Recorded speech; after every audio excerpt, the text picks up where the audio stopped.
अलका मनोज। ये तेलंगाना में भाजपा की माइनॉरिटी मोर्चा की उपाध्यक्ष है। इसके अलावा वह एक फैशन डिजाइनर भी है। यह अपनी समाज सेवा के कार्यों के लिए भी काफी प्रसिद्ध है। नव भारत समाचार के संवाददाता कपिल देव ने इनसे वर्तमान के गंभीर मुद्दों पर बातचीत की। Alka Manoj, vice president, minority Morcha, Bharatiya Janata party, Telangana state. बड़ा पद है, बड़े नाम पे, बड़े सीट पे बैठे हैं। कैसा लग रहा है और कैसे आप? नमस्कार कपिल जी। नमस्कार अलका जी। मैं ये नहीं सोचती हूँ कि मैं बड़े पद पे हूँ। मेरा एक ही उद्देश्य है कि मैं यहाँ पे जनता का सेवा करने के लिए आई हूँ। आप जनता का सेवा करना चाह रहे, लेकिन एक पद भी रहता है, जैसे चेयर बोलते, पोजीशन बोलते, पोस्ट बोलते। मुश्किल होता है ऐसे चेयर पे बैठना? यस, गाली बहुत सुनना पड़ता है पब्लिक से। कितना भी काम करने, किस तरह से गाली सुनना पड़ता है पब्लिक? कितना भी काम करने के बाद बोलते हैं ये नहीं किया, वो नहीं किया, क्या किया तुमने। पब्लिक का तो राय रहता ही है, लेकिन आपका क्या राय है कि ऐसे बात सुनते आप भावुक हो जाते हैं उसके बारे में? कभी कभी फील होता है हमको। कभी लगता है कि मैं क्यों आया हूँ पॉलिटिक्स में, या मेरा काम तो अलग है? नहीं, ऐसा नहीं लगता है। अभी आदत सा हो गया है कि अभी हमारा लाइफ कुछ भी नहीं है। हम लोगों के लिए जी रहे हैं, हम अपने देश के लिए जी रहे हैं, देश का सेवा करना चाहते हैं, देश को आगे बढ़ाना चाहते हैं। देश का सेवा करने के लिए पॉलिटिक्स से क्यों? काफ़ी अन्य तरह की रंग है। आप एनजीओ भी चला सकते हैं, फाउंडेशन चला सकते हैं, बड़े बड़े लोग ऐसे भी काम कर रहे हैं। पॉलिटिक्स कुछ हिडन एजेंडा है उसमें? नहीं कपिल जी, ऐसा कुछ भी नहीं है हिडन एजेंडा। लेकिन पॉलिटिक्स ऐसी चीज़ है जहाँ पे मतलब हर तरह से हमको सुविधा मिलती है कि हम ज़्यादा अच्छा से काम कर सके। हम एनजीओ के थ्रू उतना काम नहीं कर पाते हैं जितना कि हम पॉलिटिकल पार्टी में रह के कर सकते हैं। आपको लगता है कि पॉलिटिक्स एक ही दरिया जैसे लोगों के पास जा सकते हैं और काम कर सकते हैं? Of course. लेकिन इसका बीज कहाँ से लगा था? ये जो सेवा का भाव आप में आया है, ये बीज बचपन से ही या कभी ऐसे घटना या दुर्घटना की वजह से आया है? बचपन से तो नहीं था। बचपन से मुझे फैशन का बहुत क्रेज़ था, तो मैं इंटरनेशनल फैशन डिज़ाइनर भी हूँ। फिर तो ये इस चीज़ के बारे में मेरा सवाल ये है कि आप एक फैशन डिज़ाइनर हैं, इंटरनेशनल फैशन में काफ़ी देश जाके आए हैं, और हमारी मुलाकात भी इसी एक दरमियान से हुई थी, फैशन के दरमियान से। जी हाँ, हुई थी। अच्छी तो मुलाकात थी वो तो। लेकिन एक अलग रंग है फैशन, वो तो ग्लैमर होता है, कलर होता है। जैसे आप एक अच्छी रंग पहन के, अभी कपड़े पहन के बैठी है,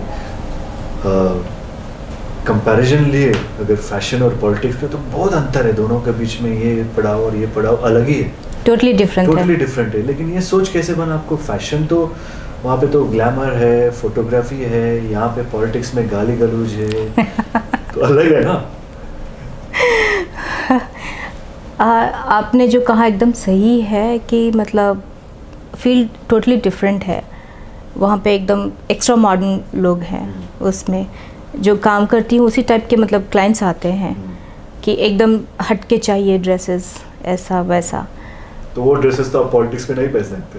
नहीं, बिल्कुल भी नहीं। अभी तो मैं पहनना भी छोड़ दी हूँ। बट कभी लगता है कि आप क्योंकि आप एक फैशन रंग से, और आप खुद एक स्टोर भी चला रहे, बड़ा स्टोर, थैंक यू। अच्छा नाम है और उसका, और मैं काफ़ी अट्रैक्टेड हूँ आपके स्टोर के जो चीज़ों के बारे में भी, आपके बारे में भी। लेकिन फिर भी मुझे ऐसे भिन्न तरह के सवाल भी आते हैं कि it's a difficult line. Fashion खुद एक डिफिकल्ट लाइन है, क्योंकि अपना एक नाम बनाना बहुत मुश्किल है। या चाहे फैशन हो, या टेलीविजन लाइन में हो, या सिनेमा में हो, या कहीं इवेंट या स्टेज आना ही बहुत बड़ी चीज़ है जी। वो लाइन से आप बिल्कुल हट के पॉलिटिक्स में आ गए। मतलब कम से कम 4-5 साल से मेरे शायद आप जहाँ से बीजेपी, भारतीय जनता पार्टी में आई है, 7 या 8 ईयर्स से। लेकिन और वो भी एज अ माइनॉरिटी, उसके बारे में क्या चैलेंजेस रहे आपका? माइनॉरिटी में ये चैलेंज होता है, जब मैं पब्लिक में जाती हूँ तो अच्छा माइनॉरिटी विंग से है तो ऐसे ही कोई होगी, दैट्स इट, उतना इम्पोर्टेंस नहीं देते हैं लोग। और जब मुझे ऐसा ज़रूरत पड़ता है किसी के लिए फ़ाइट करने के लिए, पुलिस स्टेशन में जाने के लिए, तो अलका मनोज पुलिस स्टेशन भी जाती है? बहुत बार गई हूँ मैं। अच्छा। वहाँ पे बैठ के एसीपी वगैरह को भी उनके साथ बहुत लड़ के, कैसे नहीं करेंगे, क्यों नहीं करेंगे, आपको करना है ऐसा। तो जो भी रहता है सिचुएशन उस हिसाब से बैठ के पूरा दिन भर बैठ के मैंने हैंडल किया है पुलिस स्टेशन में। लेकिन उन लोगों के दिमाग में, मन में ऐसा आता है कि बीजेपी में माइनॉरिटी है क्या। तो ये तो मुझे भी लगता है कि मैं तो एक होस्ट हूँ, सवाल भी उठते हैं मेरे जी। कि भारतीय जनता पार्टी का इमेज बन चुका कि हिंदू पार्टी है, मतलब हिंदू नेशनलिस्ट पार्टी है, आरएसएस बेस्ड पार्टी है जी। तो ये लाइन ज़्यादातर 80% लोगों को यही समझ में आता है कि भारतीय जनता पार्टी एक हिंदूवाद पार्टी है। लेकिन माइनॉरिटी में क्या, माइनॉरिटीज़ का क्या रोल रहता है उसमें? माइनॉरिटी जैसे लीडर, आप माइनॉरिटी कम्युनिटी से बिलोंग करते हैं आप जी, आपका सुनाई कैसा रहता है? आपके ऊपर कुछ ऐसे पॉलिटिक्स भी होता है पार्टी के अंदर कि आपके बात नहीं सुनाया जाता है, या they don't take you seriously for your opinion? नहीं, ऐसा नहीं है। लोगों के दिमाग में ऐसा है कि हिंदू पार्टी है, लेकिन ऐसा नहीं है। मोदी जी का एक ही कहना है, सबका साथ, सबका विकास, सबका विश्वास। और इसका मैं कुछ एग्जांपल दूंगी। मेरी खुद देवरानी है, वो फ्रांस में अटक गई थी। वो उसको मतलब जिसके पास काम करती थी उसने लॉक कर दिया था उसको। उसको मिसयूज़ करना चाहता था, वो उसके लिए रेडी नहीं थी। तो उसने फेसबुक से ऐसा लोगों को कांटेक्ट किया था। उसको मेरे बारे में ध्यान में नहीं आया था शायद, तो उन लोगों ने मुझे कांटेक्ट किया कि आपके मतलब फैमिली मेम्बर को ऐसा हुआ है। मैंने इमीडिएटली उसके ऊपर काम करना शुरू किया। इमीडिएटली यहाँ से मैंने मेरे ऑफिस में फ़ोन किया, और फिर वहाँ से हमारे जो सर हैं उन्होंने हेल्प किया। सेंटर में बात करके 2 दिन में हम उसको इंडिया लेके आए। उसका मतलब बहुत, उसके पास पासपोर्ट नहीं था, वीज़ा नहीं था, क्योंकि वो जो आदमी था वो पूरा जब्त कर लिया था। इसके पास कुछ भी नहीं था, खाने के लिए खाना नहीं था, मारता भी था उसको, क्योंकि ये एक्सेप्ट नहीं करती थी, बोलती थी मेरे नज़दीक मत आना। तो इसीलिए तो वो बहुत मुश्किल था उस टाइम पे। मतलब बीजेपी ने ये नहीं देखा कि वो क्रिश्चियन लड़की है, बीजेपी ने ये देखा कि हमारी बेटी है, हमारे भारत की बेटी है, तो और वो लेके आए सब चीज़। इस विचारधारा को बीजेपी लोगों के पास लेके जाने, ये से जो चीज़ आपसे से जी। But why has the party failed in taking these kind of things to the people, making note to the people? वो हमारा काम है, हम लोग कर रहे हैं, हम लोगों को जाके बताते हैं। होता है एक जरिया होता है लोगों का कि हाँ आप भी एक मसाया है, क्रिश्चियन लोग हो या माइनॉरिटी इस्लाम धर्म के लोग हो, या चाहे हिंदू हो या जैन हो या सिख हो, लेकिन वो मैसेज बीजेपी नहीं लेके पाए लोगों के पास। इसकी वजह क्या हो सकती है? देखिए, वो डिपेंड करता है कि किस तरह के लीडर्स हैं उसमें, विंग में, उनके ऊपर डिपेंड करता है। मैं तो मतलब जैसे आप काम कर रहे हैं, आप बीजेपी का नाम लेके काम कर रहे हैं, माइनॉरिटीज के पे काम कर रहे हैं। मैंने देखा कि लॉकडाउन में आपने काफ़ी सेवा किया लोगों को, जैसे काफ़ी तस्वीरें आपके निकल के आई थी, वो काम कर रहे हैं आप। लेकिन और क्या होनी चाहिए बीजेपी के पर्टिकुलरली तेलंगाना के राष्ट्र में कि लोग आपका मैसेज माइनॉरिटी तक गए? क्योंकि तेलंगाना राष्ट्र एक राष्ट्र जैसा कम से कम एक 25-30% मुसलमान है जी, और 5% क्रिश्चियन है, और अन्य तरह की लोग भी है इसमें। तो it is very important for you to gain the popularity of the other minorities also. हाँ, ये बात एकदम सही बोल रहे हैं आप। लेकिन मैं यही बोलती हूँ कि वो डिपेंड करता है वो लीडर के पर्सनालिटी पे। मुझे आज तक बीजेपी ऑफिस में कुछ भी प्रॉब्लम नहीं हुआ है। मुझे जो भी प्रॉब्लम था, जहाँ पे मैं अटक जाती हूँ, मैं नहीं कर पाती हूँ, जहाँ पे पुलिस वाले मेरा नहीं सुनते हैं, मैं ऑफिस में फ़ोन करती हूँ और मुझे इमीडिएट हेल्प मिलता है। यहाँ से, सेंटर से, सब जगह से मिलता है। मुझे आज तक ये फील नहीं हुआ कि मैं क्रिश्चियन हूँ तो मेरे लिए ये नहीं किया जाएगा। आज तक ऐसा कभी नहीं हुआ मेरे साथ। आप सच बोल रही हो? यस, मैं एकदम सच बोल रही हूँ। मुझे जितना मान सम्मान मिला है बीजेपी में, उतना कहीं नहीं मिला है। मैं जब जो प्रोग्राम करना चाहती हूँ। डंका लगा के बोल सकते ऑफ कोर्स मैं डंका लगा के बोल सकती हूँ। मैंने कितने सारे प्रोग्राम किए, आप लोगों को तो मालूम ही है कि कितने सारे वुमेंस डे वगैरह सेलिब्रेशन करना, माइनॉरिटी के इससे हो गए। एक बात तो सही, क्रिसमस सेलिब्रेट करना, आने के बाद थोड़ा बहुत तो ग्लैमर तो आ गया बीजेपी। धन्यवाद। पहले वो ग्लैमर थोड़े अलग कांग्रेस में था या टीडीपी में था, लेकिन बीजेपी में थोड़ा ग्लैमर आ गया। वही होता है, डिपेंड करता है पर्सन का पर्सनालिटी पे। तो मुझे आज तक कुछ भी ऐसा फेस। तो आपका ये मानना है कि इंसान ही होता है, पर्सन होता है जो उस चीज को संभाल सके, पार्टी नहीं होता है?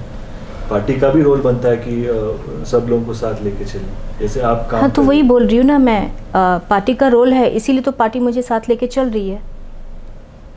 मुझे पार्टी में कभी नीचे नहीं दिखाया गया है। मैं ये नहीं देखी हूँ कि वो हिंदू है तो इसीलिए उसको स्पेशल सीट दिया गया, मुझे नहीं दिया गया, मैं क्रिश्चियन हूँ बोल के। मेरे साथ ऐसा नहीं हुआ है।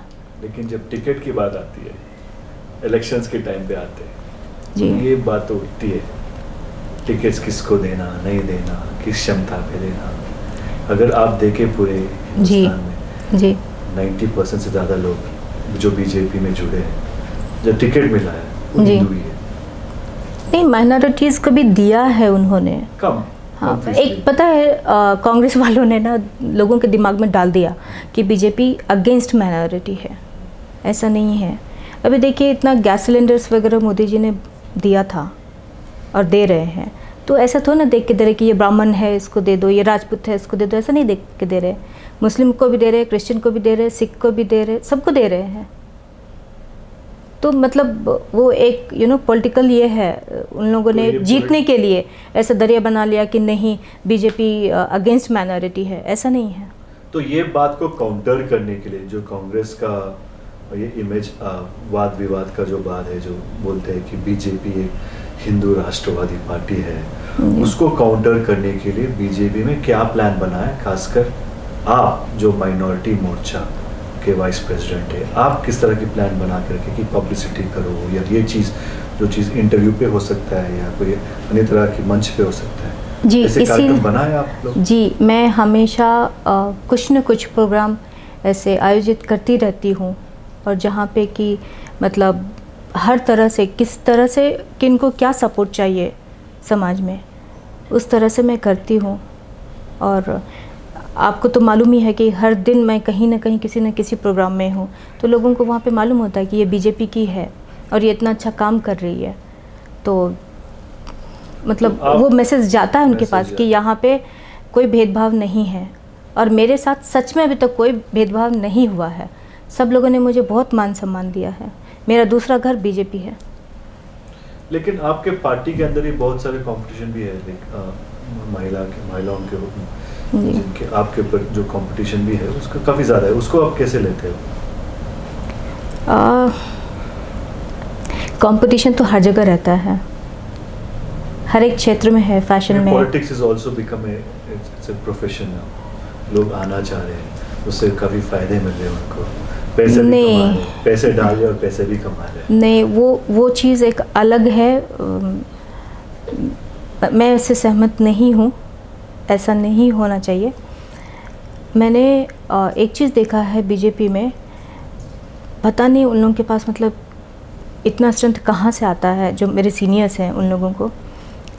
सुबह उठते हैं, फिर पता है 6 o'clock कभी बाहर निकल जाते हैं, कभी 7 o'clock बाहर निकलते हैं, पूरा दिन काम कर रहे हैं। नाइट में 12 o'clock 1 o'clock वापस घर आते हैं, लेकिन काम करते रहते हैं।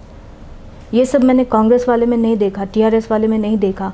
अभी आप देखिए, कोविड का सीज़न था, इसमें पूरा मतलब देश में किशन रेड्डी सर बार बार वो दिल्ली से जब भी आते थे, यहाँ पे गांधी हॉस्पिटल जाते थे, वो कोविड वार्ड में जाके चेक करते थे, और वहाँ के जो पेशेंट्स हैं उनसे जाके मिलते थे कि आपको मतलब हर तरह की सुविधा मिल रही है या नहीं मिल रही है। कितनी बार उन्होंने विज़िट किया। तब केसीआर जी को शेमफुल लगा, तो वो एक बार गए दिखाने के लिए, फ़ोटो लेने के लिए गए थे वो लेकिन किशन रेड्डी सर हमेशा चेक करते रहते हैं। जब भी वो आते हैं, जहाँ पे भी वैक्सीन दिया जा रहा है, तो वहाँ पे प्रॉपर्ली दे रहे हैं या नहीं, हर जगह चेक करते रहते हैं। मैं भी उनके साथ बहुत बार जाती हूँ। लेकिन मेरा ये और एक सवाल है कि अभी काफ़ी लोग टीआरएस से जो आपके पार्टी से जोड़ा जा रहा है जी, जैसे ईटल राजेंद्र जी है जो अभी हाल ही में आप जी, अभी बीजेपी पार्टी में ज्वाइन हुए और अभी इलेक्शंस पे लड़ने वाले जी, हुजूराबाद से। जी। तो ऐसा ये शिफ्ट किस वजह से हो रही है? Because of the leadership at the top और लीडरशिप एट द स्टेट? देखिए, मोदी जी की जो छवि है बहुत स्ट्रांग है। हर कोई उनकी मतलब छवि को देख के बहुत लगता है कि मतलब इतने अच्छे स्ट्रांग पीएम हैं और मतलब अपना सब कुछ छोड़ के देश के लिए जी रहे हैं, देश के लिए काम कर रहे हैं दिन रात। तो वो देख के हर किसी के मन में ऐसा भावना आता है कि मुझे भी हेल्प करना चाहिए, मुझे भी इसमें जुड़ना चाहिए। लेकिन यहाँ पे ईटाला जी का अलग चीज़ है, अलग केस है, क्योंकि टीआरएस में एक ही है, खाली एक ख़ानदान का राज चलना बस। वहाँ पे किसी का कुछ भी नहीं चलता है, बस खाली केसीआर जी, केटीआर जी, कविता और उनका जो ब्रदर इन लॉ है बस, और उसके सिवाय किसी का कुछ नहीं है। देखिए, मुश्किल से कोई मुंह खोल पाते हैं वहाँ पे। तो यहाँ पे बीजेपी फ्रीडम है ही नहीं वहाँ पे। बीजेपी में मुंह खोलने का सुविधा है? Yes, of course, of course, freedom is there, of course. अभी आप देखिए, बीजेपी ही एक पार्टी है जहाँ पे आप मैक्सिमम लोगों को देखिए, ना मोदी जी आए हैं पॉलिटिकल बैकग्राउंड से, ना तो दत्तात्रेय जी आए हैं, अभी वो गवर्नर हैं, वो किस तरह के फैमिली से आए हैं सब लोगों को मालूम है। किशन रेड्डी सर, उनको भी पॉलिटिकल फैमिली से नहीं आए हैं। लक्ष्मण जी नहीं आए हैं, मैं भी नहीं आई हूँ पॉलिटिकल फैमिली से। आपको एक मंच मिला है, स्टेज मिला है, तो ये स्टेज से कहाँ आगे तक जाना चाह रहे हैं आप? आपकी क्या मनोविचार है? आप आपके दिल की आवाज़ बोलिए।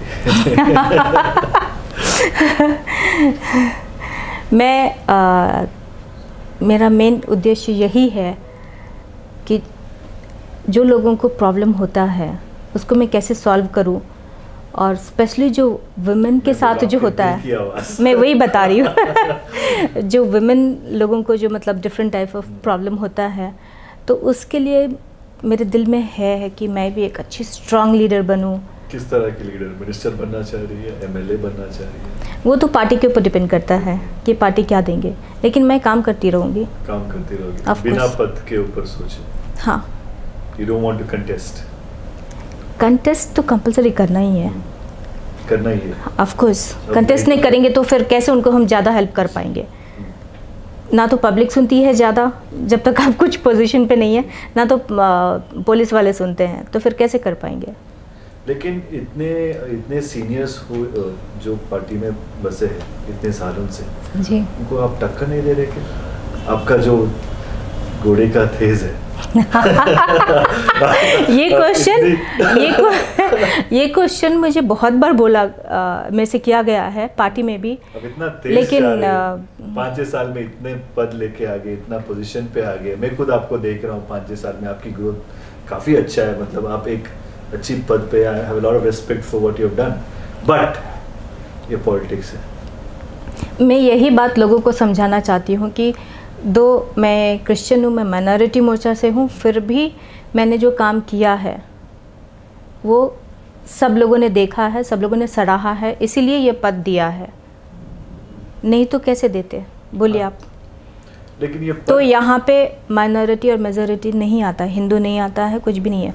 बीजेपी सबके लिए है, मैं यही बताना चाहती हूँ लोगों को। तो अगर कल का दिन आप कंटेस्ट करना चाह रहे हैं एज एन एमएलए और एन एमपी, आपके क्या मैनिफेस्टो क्या रहेगा? आपका 5 पॉइंट एजेंडा क्या है आपका जो आप लोगों को करना चाह रहे हैं? ये तो बहुत ही टफ क्वेश्चन है आंसर करने के लिए। 2-3 बोल दीजिए। आप कुछ बनाओगे आपका प्लान उसके लिए? मेरा प्लान रहेगा कि जो भी एरिया मुझे दिया जाएगा पार्टी की तरफ से, उस एरिया में किसी भी तरह का किसी को कुछ प्रॉब्लम ना हो, घर घर में बिजली हो, घर घर में पानी हो, जो मोदी जी चाहते हैं, और जो स्लम में रहते हैं उनको एक अच्छा घर मिले, और उनके बच्चे अच्छे पढ़ें, अच्छे स्कूल में जाएं, उनको उनके जो कैपेसिटी है उससे ऊपर बढ़ के गवर्नमेंट के तरफ से अच्छा एजुकेशन सिस्टम दिया जाए, और वुमेन के ऊपर अत्याचार ना हो। आज भी बहुत प्रॉब्लम होता है बिकॉज विमेन है बोल के, वो नहीं होना चाहिए। तो मैं ये सब पे ज़्यादा ध्यान देना चाहती हूँ। 3-4 चीज़ आप हाँ। जो करना चाह रहे हैं। तो coming back to personal life, आपका हस्बैंड आपका बहुत बड़ा सपोर्ट रहा है सिस्टम में। Of course. उनके साथ अभी भी आपका ताल्लुकात चलता है अच्छा? Of course. Seeing you grow in politics. Men do become wary of women's success, you know. As a man, I think yes, मैं आज जो भी हूँ मेरे हस्बैंड के सपोर्ट से ही हूँ। मैं अभी भी बीजेपी ऑफिस में जब पाँव लगाती हूँ तो मेरे से नहीं पूछते हैं कि अलका कैसी हो, मनोज कहाँ है पूछते हैं। तो क्योंकि वो लोग देखते हैं कि जो कितना सपोर्ट करते हैं मनोज मुझे, तो उनके सपोर्ट की वजह से ही मैं इतना कर पाती हूँ। इनके सपोर्ट से आप इतना कर पा रहे हो, और बाकी का क्या सपोर्ट आप चाह रहे, आप लोगों के क्या सपोर्ट चाह रहे हो? लोगों से या मतलब? लोगों से। हाँ, लोगों से मैं यही सपोर्ट आपकी दरख्वास्त कर सकते हैं हमारी चैनल के माध्यम से। जी, मैं यही चाहती हूँ कि हम लोग शांति से रहें, एक दूसरे को मतलब नीचे ना दिखाएं किसी भी तरह से, क्योंकि अजीब सा देखते हैं लोगों को, पता है अरे तुम वो है, तुम ये नहीं बने हो, तुम वो नहीं बने हो। हर एक इंसान के लाइफ में वो दिन आता है, लेकिन जो लोग क्रश करते हैं ना, वो बहुत गलत बात है, ऐसा नहीं करना चाहिए। वही अगर हम क्रशिंग छोड़ के हम उनको अपना हाथ दे के और उनको हम हेल्प करें ऊपर उठने के लिए, तो हमारा देश बहुत आगे जाएगा। अलका मनोज जी, आप एक महिला है जी, और महिला काम करना एक बड़ी चीज़ है। I understand because I have 2 sisters and my mother also is a working woman. Wow.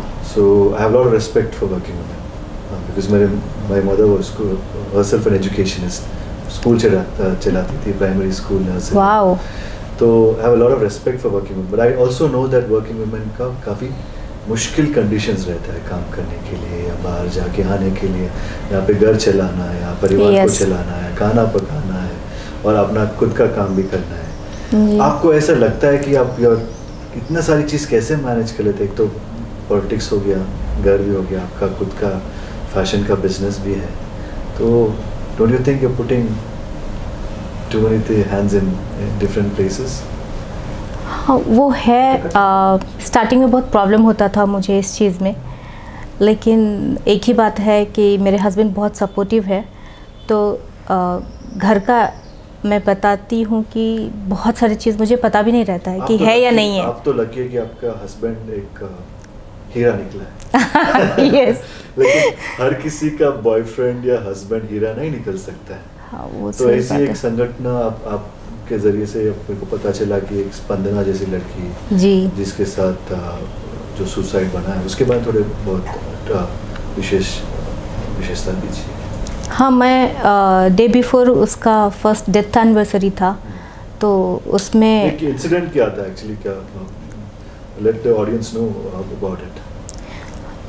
Incident ये हुआ था कि लड़की बहुत रिच फैमिली की थी, और एक ही लड़की है उनको, ना तो दूसरा बेटा है ना दूसरी बेटी है, कोई भी नहीं है, एक ही लड़की है। वो प्यार करती थी किसी ऑर्फन लड़के से, तो घर में ये मतलब उन लोगों को एक्सेप्ट करना थोड़ा सा मुश्किल था, लेकिन पेरेंट्स मान गए थे। पेरेंट्स ने बोला हाँ ठीक है, लेकिन ग्रैंड पेरेंट्स को थोड़ा सा ये था कि नहीं हमारे लेवल का होना, ये होना, वो होना, बहुत तरह का सब लोगों को रहता है। हाँ, वो मतलब जनरली ये प्रॉब्लम हर एक घर में होता है। यस, हाँ, वो हमेशा ही रहता है। तो वहाँ पे भी ऐसे ही हुआ था, तो इन दोनों ने डिसाइड किया कि चलो ठीक है, हम शादी तो नहीं कर सकते हैं, but let's be a good friend. लेकिन वो क्या होता है, जब आप दोनों मेजर थे? हाँ, दोनों भी मेजर थे। तो एक क्या हो जाता है साइकोलॉजिकली, पता जब आप किसी को प्यार करते हैं तो वही सब कुछ आपके लिए हो जाता है, वो बहुत नेचुरल है। मतलब कोई ऐसे ना बोल दे और उसको भुला जाओ, नहीं होता है। तो इसमें पता है पेरेंट्स का रोल बहुत इम्पॉर्टेंट है। पेरेंट्स भी बच्चों को समझना चाहिए। यहाँ पे पेरेंट्स ने समझा था, सपोर्ट किया था, लेकिन ग्रैंड पेरेंट्स बोल रहे थे नहीं। तो 1 वीक के बाद लड़की ने सुसाइड कर लिया डिप्रेशन में जाके कि मैं इससे शादी नहीं कर पा रही हूँ, मतलब लोग नहीं मान रहे हैं, ये हो रहा है वो हो रहा है, मैं इसके बिना कैसे जीऊँगी, ऐसा एकदम डिप्रेशन में जाके उसने सुसाइड कर लिया। फिर जब उसने सुसाइड किया उसके 1 वीक के बाद उस लड़का ने भी सुसाइड कर लिया। ये बहुत ही दुखद घटना है। मैं नहीं चाहती हूँ कि और भी अपने देश में कोई भी स्पंदना का स्टोरी दोहराया जाए। तो ये it's not just a love story, it is also a case of understanding society. Yes, ये बहुत इम्पॉर्टेंट है। लेकिन कोविड के टाइम पे तो काफ़ी डिप्रेशन एक बहुत बड़ी सब्जेक्ट बन गई। पीपल घर बैठे थे लोग, काफ़ी उनको बाहर जाना नहीं रहता था ना। काम एक ऐसा चीज़ होता है जो आपका Yes, हाँ जी, बी फ्री, स्टार्ट वर्किंग। लेकिन पिछले 1 साल से काफ़ी लोगों का बिजनेस बंद हो गया है। ये सही बात है। कमाना भी कम हो गया, तो घर बैठे लोग, काफ़ी लोग डर से ही बैठ गए। और ये सब चीज़ को निकालने के लिए एपॉलिटिकली आपका क्या मैसेज देना चाह रहे हैं आप सब लोगों को? मैं यही मैसेज देना चाहती हूँ लोगों को कि आप घबराइए मत। फेलियर हर किसी के लाइफ में आता है। क्योंकि मैं आपको खुद इतने साल से देख रहा हूँ कि आप में एक अलग सी स्पिरिट है जो आप हमेशा every time I see you come out better. Thank you.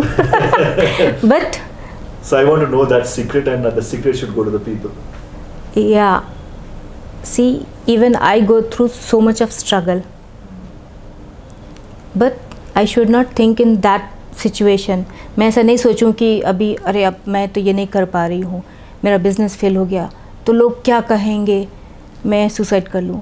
ऐसा नहीं है। लोग क्या कहेंगे, लोग तो ना आके हमको खाना दे रहे हैं, लोग हमारा घर नहीं चला रहे हैं।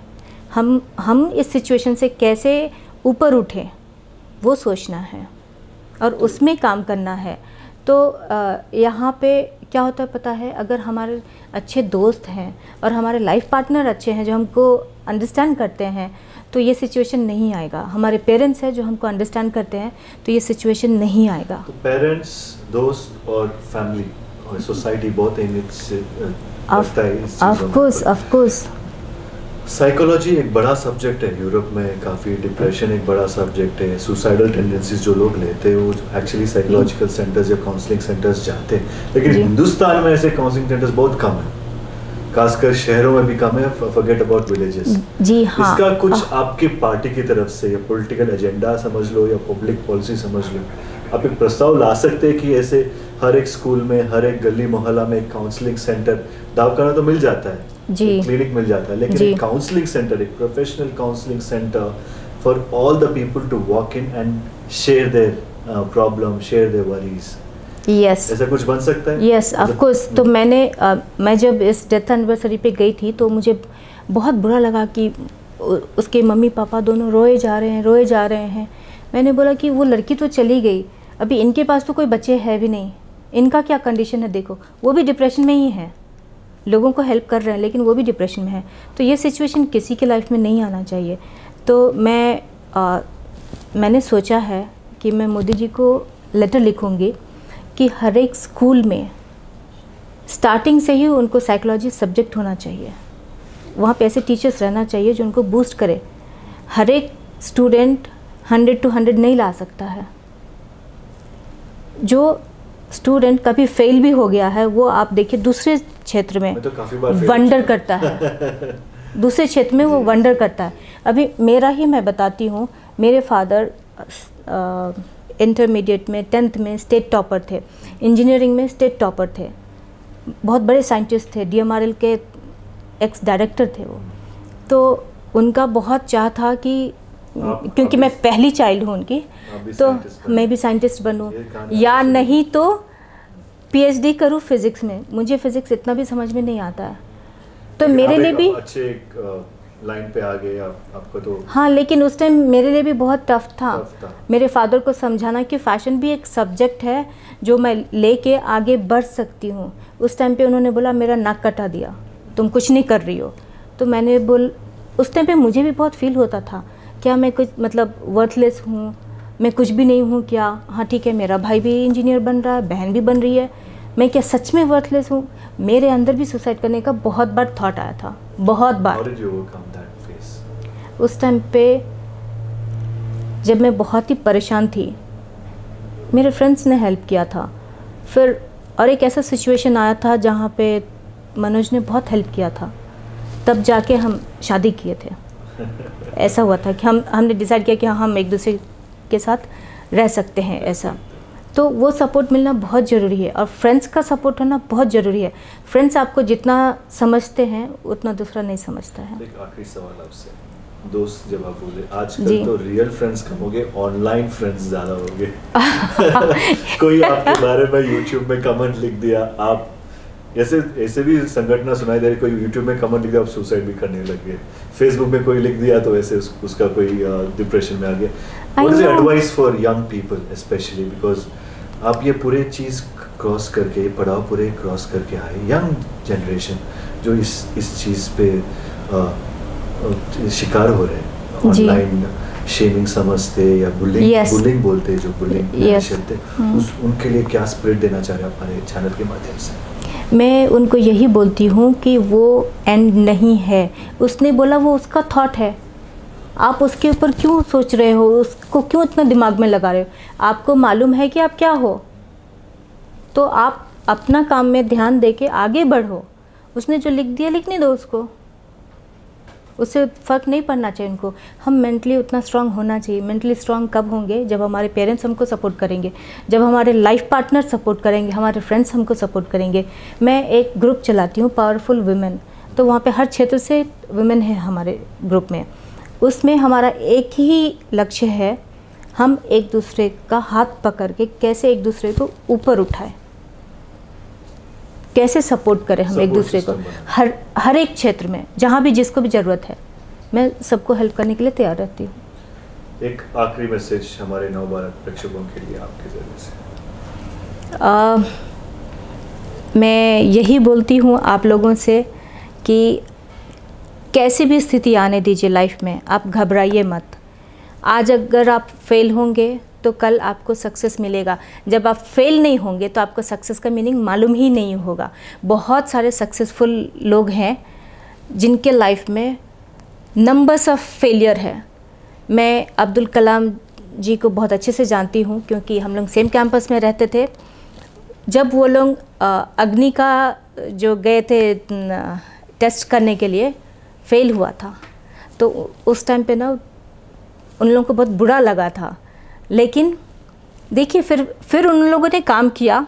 बहुत सारे साइंटिस्ट रोए भी थे वहाँ पे, मेरे फादर भी थे वहाँ पे, लेकिन फिर उन लोगों ने काम किया। फिर जब सक्सेस हुआ, मतलब एक बार दो बार फेल हुआ लेकिन सक्सेस हुआ, तो जब हम फेल नहीं होंगे तो हमको मालूम ही नहीं कि फेलियर क्या है और सक्सेस क्या है, ऐसे ही जा रहे हैं हम। तो फेल होते तो घबराइए मत, हर किसी के लाइफ में होता है, हर एक किसी के लाइफ में। मैं आपको एक अच्छा उदाहरण देना चाहती हूँ। मोदी जी को देखिए, मोदी जी क्या थे और आज क्या है, और कितना आगे उठा रहे हैं वो देश को, कितना लोगों का सेवा कर रहे हैं और कितने अच्छे स्ट्रॉन्ग पीएम हैं। तो मैं यही बोलना चाहती हूँ कि हिम्मत मत हारिए, और आपको कभी भी किसी भी चीज़ की हेल्प की ज़रूरत है, मैं आपके साथ हूँ। कभी भी आप मुझे कॉल कर सकते हैं, या नहीं तो मेरा पेज है अलका मनोज बीजेपी, उस पर आप मुझे मैसेज दे सकते हैं। मैं जो भी आपका हेल्प है मैं कंपलसरी करूँगी। मुझे बहुत अब्रॉड से भी लोग मुझे थ्रू फेसबुक, इंस्टाग्राम लोग मुझे कांटेक्ट करते हैं, और मतलब क्योंकि उन लोगों को इमरजेंसी रहता है इंडिया आने के लिए, किसी का फादर एक्सपायर हो गया, कुछ हो गया, तो मैं उनको हेल्प करती हूँ और उन लोगों को लेके आती हूँ। और लास्ट टाइम भी जब लॉकडाउन था तो उसमें बहुत सारे लोगों का जॉब चले गया था। उन लोगों ने मुझे ऑनलाइन से ही कांटेक्ट किया था कि हमारे पास जॉब नहीं है, खाना नहीं है, कुछ भी नहीं, हम बहुत परेशान हैं, हम कैसे आएँ अपने कंट्री में, अपने घर कैसे पहुँचे हम। तो मैंने सबका इकट्ठा करके मतलब हमारे ऑफिस के थ्रू हमने सेंटर में भिजा के काम किया था। जयशंकर सर जी ने बहुत हेल्प किया। 3 दिन के अंदर सब लोग इंडिया पहुंच गए थे। तो ये आपकी कहानी प्रेरित रहेंगी और लोगों को जागरूक भी करेंगी।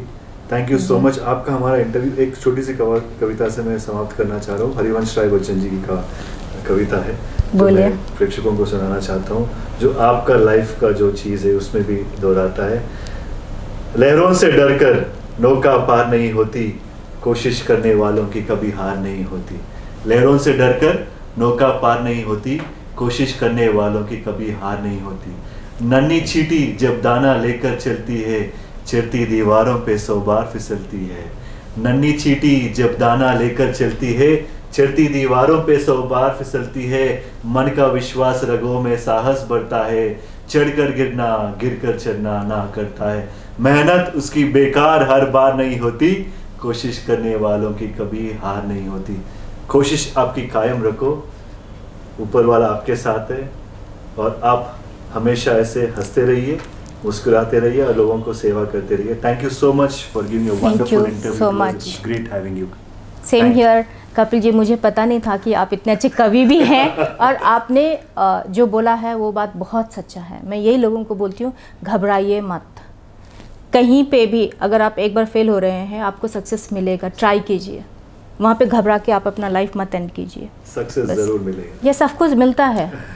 Thank you so much. Thank you Kapil ji, thank you Navbharat Samachar के दर्शकों को।